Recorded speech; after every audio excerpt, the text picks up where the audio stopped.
Magandang araw po, Senator Amy Marcos. Naglagay po kami ng mga protest placards sa inyong harapan na may kaakibat na mga katanungan. Unang tanong, may 3 rally bukas. Saan po kayo pupunta at bakit? Luneta, sa palagay ko karambola yan. Sari-sari yung agenda dyan. Mahirap yata. EDSA Shrine. Naku, maliwanag naman kung sino-sino nariyan. Hindi ako welcome. Eto, Camp Aguinaldo. Naku, mas maigi. Dyan na lang kaya magkumpune kasama ng mga dating sundalo.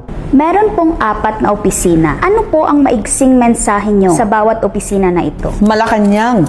Naku, dinggin ninyo ang taong bayan. Tigilan yung magsasabing, kalma lang kayo at walang kalma. Pwede ba? I-withdraw kaya ninyo yung budget at isaayos ng maigi mula sa DBM na puros unallocated, unprogrammed, hanggang sa DPWH. Siya sa ating maigi. Ay, DPWH, yung mga resign on leave na yan, hindi yan lulusot. Congress, nako, tigilan ang turuan, tigilan ang pambobola sa isa't isa. Senate, nako, sa aking mga kasamahan. Huwag tayong didikit sa script na pinadala sa atin. Yung maliliit, nako, mga butete, dilis, sardinas, ipon, yan lang ang uhulihin. Tama ba yun? Tigilan na ang small fry. Big fish ang hulihin. Meron pong 4 na placards ng mga kamag-anak nyo. Kanino po kayo pinaka naiinis? Ano nga bang nandito?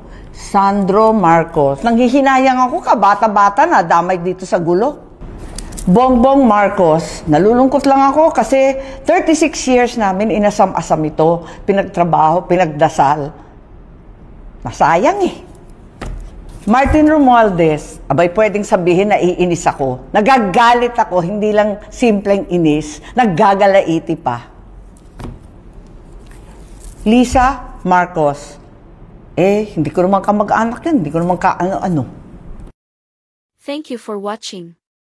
Don't forget to like, share and subscribe for the latest hot news of the press.